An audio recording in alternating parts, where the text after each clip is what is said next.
हिजाब पर सियासी जंग जो कि अब लगातार सुप्रीम कोर्ट पहुंचता हुआ नजर आ रहा है। हिजाब विवाद सुप्रीम कोर्ट पहुंच चुका है। अब से कुछ ही देर में छात्रों ने जो याचिका दाखिल की है, जानकारी मिल रही है कि इस याचिका को लेकर सुप्रीम कोर्ट में सुनवाई होनी है। हाईकोर्ट के आदेश के खिलाफ सुप्रीम कोर्ट में याचिका दाखिल की गई है। छात्रों की तरफ से मांग की गई है कि कोर्ट का कोई फैसला नहीं आ जाता है तब तक उन्हें हिजाब लगाने की इजाजत दी जाए। साथ ही यह कहा गया है कि इस मुद्दे पर सुप्रीम कोर्ट को ही सुनवाई करनी चाहिए क्योंकि यह मामला अब दूसरे राज्यों तक भी फैल चुका है। दरअसल कर्नाटक हाईकोर्ट ने हिजाब पर कोई अंतरिम राहत नहीं दी है।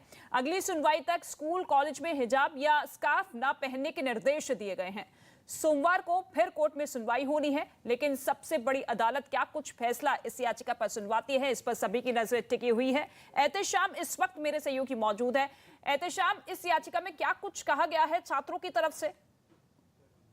जो याचिका दाखिल हुई थी हाईकोर्ट में, उसमें छात्राओं की यही मांग थी कि जब तक के इसमें पूरा अंतिम फैसला कोर्ट का नहीं आ जाता, कम से कम तब तक के लिए उन्हें हिजाब लगाकर क्लास करने की इजाजत दे दी जाए। लेकिन कल जैसा कि हमने देखा, हाईकोर्ट ने ये इजाजत नहीं दी और उन्होंने कोई अंतरिम राहत नहीं दिया और कहा कि जब तक कि ये पेंडेंसी है इस मामले की, जब तक सुनवाई चल रही तब तक छात्राएं नॉर्मल यूनिफॉर्म में आए, किसी भी तरह की मजहबी कोई धार्मिक लिबास नहीं पहना जाएगा। तो उसी के खिलाफ सुप्रीम कोर्ट में याचिका दाखिल हुई है और इन छात्राओं की ये मांग है कि जब तक के कोई अंतिम फैसला नहीं आता तब तक के इन्हें इस बात की इजाजत दी जाए कि ये हिजाब लगा सकें। लेकिन अब देखना है कि सुप्रीम कोर्ट इस मामले में कितनी राहत देता है। कल भी इस तरह की एक याचिका दाखिल हुई थी। बिल्कुल ठीक है, शुक्रिया एहतेशाम इस तमाम जानकारी के लिए आपका। और एआईएमआईएम नेता असदुद्दीन ओवैसी का यह कहना है कि सवाल कर्नाटक का नहीं है, सवाल भारत के संविधान का है। आर्टिकल 14 और 19 स्कूल के बच्चों पर लागू नहीं होता क्या? संविधान स्कूल में सस्पेंड नहीं होता, संविधान कॉलेज में सस्पेंड नहीं होता। केरला हाईकोर्ट का जजमेंट पढ़ लीजिए। संविधान क्या स्कूल में खत्म हो जाता, संविधान क्या कॉलेज में खत्म हो जाता?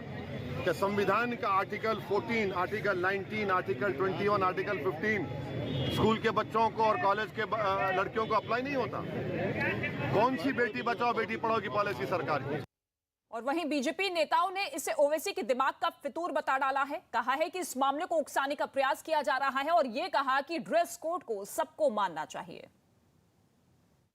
प्रधानमंत्री नरेंद्र मोदी जी ने 3 तलाक का जो कानून बनाया है, उस कानून की हिंदुस्तान की सभी जो हमारी अल्पसंख्यक बहनें हैं, मुस्लिम महिलाएं हैं, जिनकी जिंदगी में निकाह के बाद, शादी के बाद जिस तरह से फ़ोन पे लोग तलाक दे देते थे, जिस तरह की असुरक्षा थी बच्चों को लेकर के, आज उसका एक लोगों की सुरक्षा हुई है। उन महिलाओं को एक कानूनी अधिकार मिला है और इसको इस्लामिक कंट्रीज तक ऐसे चीज़ों को ख़त्म कर चुके थे जिसकी ओवैसी आज भी वकालत कर रहे हैं। जो कर्नाटक का जो मुद्दा है, मुझे लगता है कि कुछ मतलब असामाजिक लोगों ने उसको जो उकसाने का काम किया है, मैं उसमें वो बहुत टिप्पणी नहीं करना चाहता क्योंकि वो माननीय न्यायालय में वो विचाराधीन है और सोमवार को उसकी सुनवाई होगी। लेकिन मैं ये जरूर कहना चाहता हूँ कि पिछले जो ओवैसी जी जो भी बोलते हैं, अनेकों घटनाएं राजस्थान में हुई, अनेकों प्रकार की, अभी झारखंड में एक हिंदू धार्मिक जुलूस में रितेश पांडे की वहाँ पर लिंचिंग कर दी गई।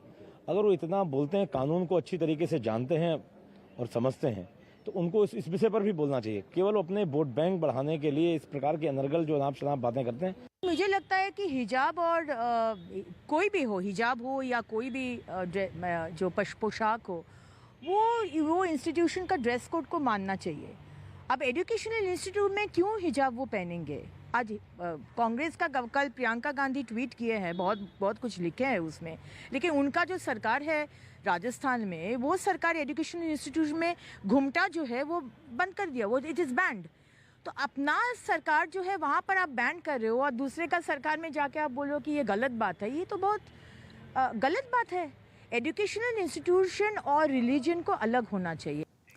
और मुंबई के एक कॉलेज में भी हिजाब मामले पर विवाद शुरू हो चुका है। मुंबई में माटुंगा के एमएम शाह कॉलेज ने हिजाब, घूंघट और स्कार्फ पहनने पर रोक लगा दी है। कॉलेज के पोर्टल पर यह सूचना दी गई है जिसका विरोध अब शुरू हो चुका है। हालांकि कॉलेज की प्रिंसिपल ने साफ किया है कि यह नियम छात्राओं की सुरक्षा के लिए बनाया गया है ताकि चेहरा ढक कर कोई आपत्तिजनक तत्व कॉलेज में प्रवेश ना कर सके।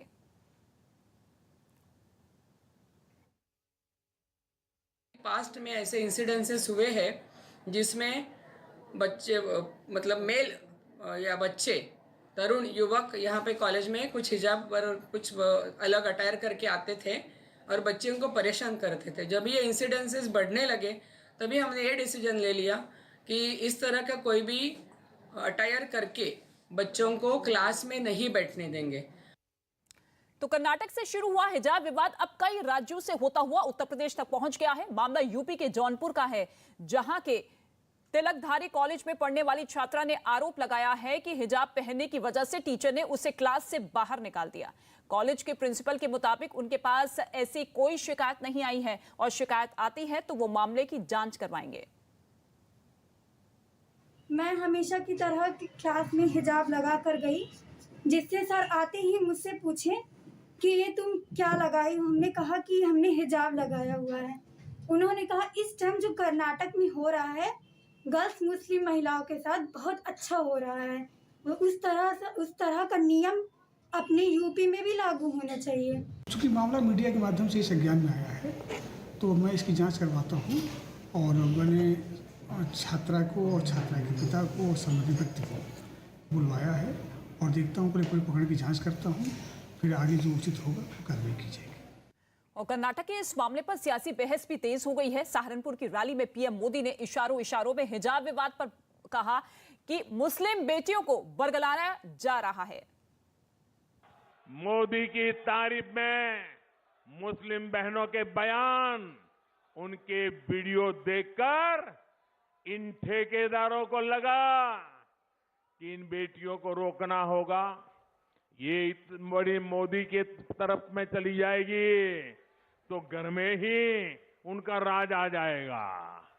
और इसलिए मुस्लिम बहन बेटियों का उनको हक रोकने के लिए, उनके विकास की आकांक्षाओं को रोकने के लिए नए नए तरीके खोजे जा रहे हैं।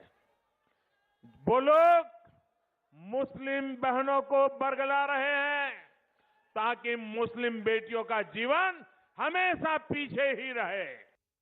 तो हिजाब विवाद पर प्रधानमंत्री नरेंद्र मोदी ने भी कहा कि देखिए किस तरीके से मुस्लिम महिलाओं को बरगलाया जा रहा है। कर्नाटक से शुरू हुआ ये पूरा मामला जो कि अब कई राज्यों तक फैल चुका है। सियासी संग्राम लगातार जारी है और ऐसे में छात्रों की तरफ से एक याचिका सुप्रीम कोर्ट में दाखिल की गई है, जिसमें यह कहा गया है कि जब तक इस पूरे विवाद को लेकर फैसला नहीं आ जाता तब तक हमें स्कार्फ के साथ, हिजाब के साथ स्कूल जाने की इजाजत दी जाए। हालांकि हाईकोर्ट की तरफ से राहत ना देते हुए यह कहा गया था कि यूनिफॉर्म ड्रेस में ही सभी छात्र छात्राएं वहां पर पहुंचे, स्कूल में पढ़ाई करें। लेकिन अब इस पूरे हिजाब विवाद पर हंगामा गहराता हुआ।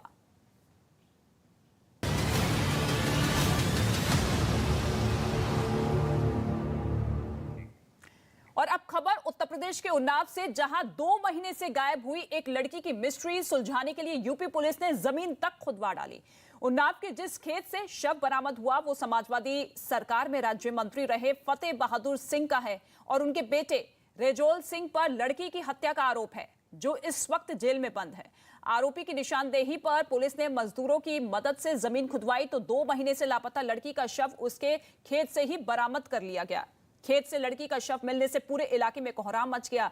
लड़की की मौत की खबर सुनते ही घरवाले दहाड़े मारकर रोने लगे। इस दौरान उन्होंने पुलिस पर लापरवाही और आरोपियों से सांठगांठ समेत कई गंभीर आरोप लगाए। ये 3 तस्वीर आप देखिए। खेत से उस लड़की का शव मिला जो कि 10 फरवरी से लगातार 10 फरवरी को यह शव बरामद हुआ, जो कि 2 महीने पहले लापता हुई थी।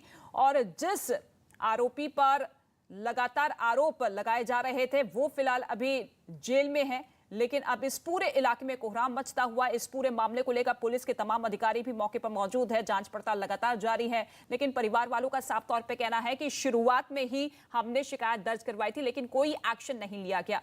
खेत से लड़की का जो शव बरामद हुआ है, अब इसको लेकर जांच होगी, टेस्ट होंगे और जो भी रिपोर्ट सामने आएगी उसी के आधार पर जांच तेज होती हुई नजर आएगी। लेकिन अब इस इलाके में तमाम लोग इकट्ठा हो चुके हैं, परिवार के साथ मौजूद है। हालांकि इससे पहले आत्मदाह की कोशिश भी इस मृत लड़की की मां की तरफ से की गई थी। 2 महीने थे भैया, सीओ साहब को भी पता था, इंस्पेक्टर साहब को पता था कि रजौल सिंह ने मेरी लड़की को मार के आश्रम में गाड़ दिया। हमसे कहने लगे कि जैसे तुम्हें पता चले तुरंत हमें बताओ। हमारे हस्बैंड को वहाँ ले गए आश्रम प्रेम नारायण दीक्षित, उन्होंने पूरा वेल्डिंग खोल के दिखा दिया और एक 3 मंजिल की कोठी खड़ी थी वो नहीं दिखाई। हमने फोन किया, उठाया नहीं। हमको पता था कि इसी में मेरे लड़की बंद है, वो पूरा वेल्डिंग खोल के नहीं दिखाया। प्रेम नारायण दीक्षित, सीओ, इंस्पेक्टर, सबको पता था। हमारी बेटी 5 दिन से गई थी। अभी जानकारी मिली कि हमारी लड़की की लाश दिव्यानंद आश्रम में मिली है और उस समय जब दिव्यानंद आश्रम में लड़की हमारी कैद थी तब प्रेम नारायण दीक्षित दरोगा थे यहाँ, उन्होंने दरवाजा नहीं खुलवाया था। उन्हीं का हाथ है प्रेम नारायण दीक्षित ने और रजौल सिंह ने मिलकर हमारी लड़की को मरवा दिया है। तो आपने सुना, परिवार वालों का यही आरोप है कि देखिए रजौल सिंह ने मरवा दिया है। सीओ, इंस्पेक्टर तक को जानकारी दी गई थी कि लेकिन इस मामले पर कोई कार्रवाई नहीं की गई। लेकिन मामले की गंभीरता को देखते हुए वहां थोड़ी ही देर में पुलिस के कई बड़े अधिकारी पहुंच गए। फॉरेंसिक टीम को भी बुला लिया गया। इसके बाद हत्या से जुड़े हर पहलू और हर सबूत को खंगालना शुरू कर दिया गया है। इसमें तभी से डे 1 से इसमें 4 टीमें काम कर रही थी। बहुत सी चीज़ें हैं जो कि मैं आपके सामने नहीं पब्लिकली बोल सकता हूँ। इसमें बहुत हम लोग लगे हुए थे, लगातार इसकी डेली मॉनिटरिंग होती थी, डेली इसके ऊपर बैठकें होती थी और यहाँ से लेकर के बड़े अधिकारी तक सभी लोग इसकी मॉनिटरिंग गहन रूप से कर रहे थे और उसी का परिणाम है कि हम लोगों ने इसको बिना किसी ठोस सबूत के भी तहकीकात करके और आज इसको ढूंढ निकाला है। 2 लोग प्रकाश में आए हैं और आगे जो भी तहकीकात में आएंगे उसके खिलाफ हम कार्रवाई करेंगे। घटना का मोटिव क्या रहा है? घटना का मोटिव संबंध और प्रेम के रिश्ते जो हैं यही है, अवैध संबंध है। कई इसमें एंगल हैं, उसको हम पूरी तरीके से जांच पड़ताल करने के बाद ही इसमें आपको दोबारा हम बताएंगे। पहले इंसाफ की गुहार लगाते हुए 24 जनवरी को लड़की की मां ने समाजवादी पार्टी के अध्यक्ष अखिलेश यादव की कार के सामने आत्मदाह की कोशिश की थी, लेकिन इसके बाद भी अखिलेश यादव ने उनसे मुलाकात नहीं की थी। जिस लड़की का शव मिला वो पिछले साल 8 दिसंबर से लापता थी, जिसके बाद घर वालों ने समाजवादी पार्टी के नेता फतेह बहादुर सिंह के बेटे रजौल सिंह के खिलाफ केस दर्ज करवाया था। लेकिन आरोप है कि पुलिस ने उनकी शिकायत पर कुछ नहीं किया। हालांकि 2 जनवरी को पुलिस ने रजौल सिंह को गिरफ्तार कर लिया था और उसी की निशानदेही पर अब जमीन खुदवाकर ये शव निकलवाया गया है। और अब आपको सुनवाते हैं कि लड़की की मां ने उस समय क्या कुछ आरोप लगाया था। मेरी लड़की 50 दिन हुआ रजौल सिंह ने उठा लिया था, से कोई पता नहीं चल रहा है। ये कहता है कि आज मिल जाएगी, कल मिल जाएगी, ऐसे हमसे सहारा देता है। 1 महीने तक उसके हमने हाथ पैर जोड़े कि मेरी लड़की दे दो भैया, तो कह रहा कल आ जाएगी, परसों आ जाएगी, शांति से घर में बैठो। फिर हमने FIR कराने गए, वहाँ कोई लिख ही नहीं गई FIR। हम यहीं लखनऊ आए तब मेरी FIR लिखी गई। उसके बाद में इंस्पेक्टर दरोगा से चार्ज ले लिया गया, फिर CO साहब के हाथ में किया गया है। आज 20 दिन हो गए CO साहब के हाथ में केस लिए हुए। वो टाइम पे टाइम मांग रहा है, 1 हफ्ते का टाइम दे दो, 2 हफ्ते का टाइम दे दो। जितना हमने पुलिस प्रशासन को पैसा खिलाया है तुम दो, तब तुम्हारी लड़की देंगे, ऐसे बोल रहा है। सुना, 24 जनवरी को इस मां ने ये बाइट दी थी, जिनका साफ तौर पे कहना है कि देखिए लगातार हमारी तरफ से शिकायत दर्ज करवाई गई लेकिन कोई कार्रवाई नहीं हुई है। हालांकि अब रजौल सिंह जो कि जेल में बंद है, उसी की निशानदेही पर ये शव बरामद किया गया है। 3 तस्वीरें आप देखिए, खेत से लड़की का शव बरामद हुआ है। जेल में बंद है आरोपी रजौल सिंह, जिसकी निशानदेही पर पुलिस ने ये कार्रवाई की है। इससे पहले मां ने आत्मदाह की कोशिश की थी समाजवादी पार्टी के अध्यक्ष अखिलेश यादव के सामने, लेकिन उसके बाद भी अखिलेश यादव ने उनसे मुलाकात नहीं की। 2 महीने पहले इस मां की ये बेटी लापता हुई थी और लगातार आरोप और शिकायतें दर्ज करवाई गई, लेकिन पुलिस अधिकारियों की तरफ से कोई एक्शन, कोई कदम नहीं उठाया गया। लेकिन अब 24 जनवरी को जिस तरीके से पूरा परिवार लामबंद होता हुआ नजर आया, कई इलाके के लोग भी पुलिस अधिकारियों के सामने पहुंचे, वहां पर विरोध जताया गया, तो उसके बाद कार्रवाई तेज होती हुई नजर आई। रजौल सिंह को गिरफ्तार किया गया और अब जमीन खोदकर यह शव बरामद कर लिया गया है, जो कि उसी लड़की का था जो कि 2 महीने पहले लापता हुई थी। हालांकि फॉरेंसिक टीम भी इस वक्त इस पूरे मामले को लेकर जांच कर रही है। पुलिस अधिकारियों की टीम ये कह रही है कि गंभीरता से इस पूरे मामले को ले लिया गया है, लेकिन सवाल यही है कि शुरुआती तौर पर आखिर जांच क्यों नहीं की गई थी। परिवार वालों का जो आरोप उनकी तरफ से लगाया गया था, उसको गंभीरता से क्यों नहीं लिया गया। 10 फरवरी यानी कि कल ये शव बरामद हुआ है, ठीक 2 महीने बाद।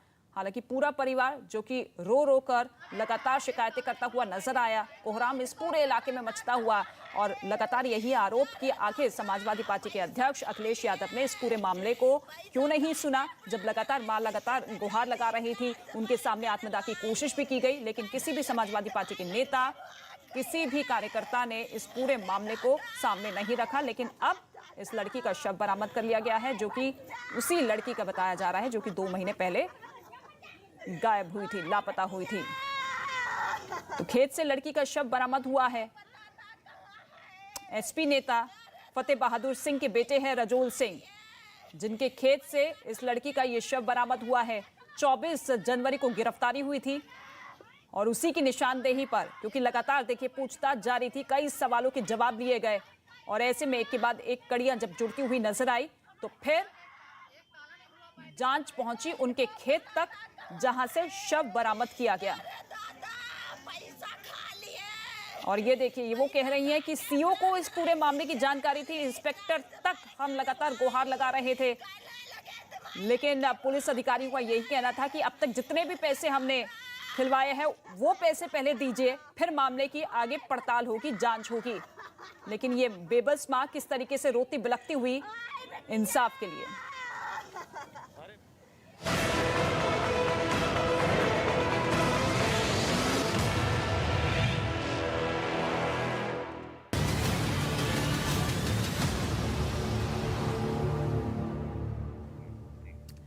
यूपी की बांदा जेल में बंद बाहुबली विधायक मुख्तार अंसारी मऊ सदर सीट से एक बार फिर चुनाव लड़ सकते हैं। खबर यह है कि समाजवादी पार्टी के साथ गठबंधन वाली ओम प्रकाश राजभर की सुहेलदेव भारतीय समाजवादी पार्टी ने उन्हें इस सीट से उम्मीदवार बनाया है, जिसके बाद मुख्तार अंसारी के वकील ने कोर्ट में अर्जी दायर कर नामांकन की औपचारिकताओं को पूरा करने की इजाजत मांगी थी, जिस पर सुनवाई करते हुए कोर्ट ने मुख्तार अंसारी को चुनाव लड़ने और नामांकन की प्रक्रिया को पूरा कराने के लिए आवश्यक लोगों को बांदा जेल जाने की अनुमति दे दी। पिछले चुनाव में भी मुख्तार अंसारी ने जेल में रहते हुए मऊ सदर सीट पर बीएसपी की टिकट पर चुनाव लड़ा था और उस वक्त बीजेपी की सहयोगी रही सुहेलदेव भारतीय समाज पार्टी के उम्मीदवार को हराया था। मुख्तार अंसारी 1996 में पहली बार मऊ सदर सीट से विधायक बने थे और वो इस सीट पर 25 साल से लगातार विधायक हैं। यही नहीं, 2005 में जेल जाने के बाद भी वो 3 बार चुनाव जीत चुके हैं और अब 6ठी बार इस सीट से चुनावी मैदान में उतरने को तैयार हैं। माननीय विधायक मुख्तार अंसारी साहब को लेकर के हमारी विशेष न्यायालय एमपी एमएलए कोर्ट द्वारा जेल अधीक्षक बांदा को निर्देशित किया गया है कि मुख्तार अंसारी का जो प्रार्थना पत्र है वो पूर्ण रूप से स्वीकार किया गया है। इनके जो भी प्रस्तावक, समर्थक, नोटरी या उनके अधिवक्ता चाहते हैं तो उनसे जेल मैनुअल के मुताबिक मिलवाई करा करके इनके पर्चे का नामांकन पर्चे को भरवाने का कार्य जो है पूर्ण करेंगे। और इस बीच सुहेलदेव भारतीय समाज पार्टी के अध्यक्ष ओम प्रकाश राजभर ने भी मुख्तार अंसारी को अपनी पार्टी का उम्मीदवार बनाने से इनकार नहीं किया।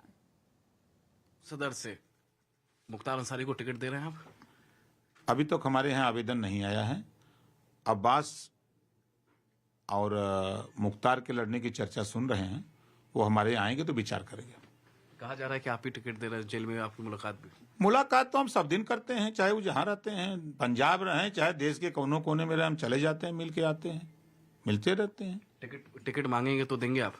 देखिए, वो दोस्त क्या, वो मित्र क्या जो मुसीबत में काम न आवे, वो मित्र दोस्त क्या जो उसके मुसीबत में काम न आवे, तो ऐसी मित्रता दोस्ती किस बात की होती है। का अब रास्ता साफ हो चुका है। जेल में बंद है मुख्तार अंसारी, लेकिन सुहेलदेव भारतीय समाज पार्टी के टिकट पर ताल ठोकने का रास्ता साफ हो चुका है। कोर्ट ने बड़ी राहत दी है, 6ठी बार चुनावी मैदान में है और ऐसे में राजभर पूरी तरीके से समर्थन करते हुए ये कहते हुए कि दोस्त ही दोस्त के काम आएगा। लेकिन अब उनके चुनाव लड़ने को लेकर भारतीय जनता पार्टी भी तंज कसती हुई नजर आ रही है और ऐसे में मुख्तार पर मेहरबान होते हुए राजभर।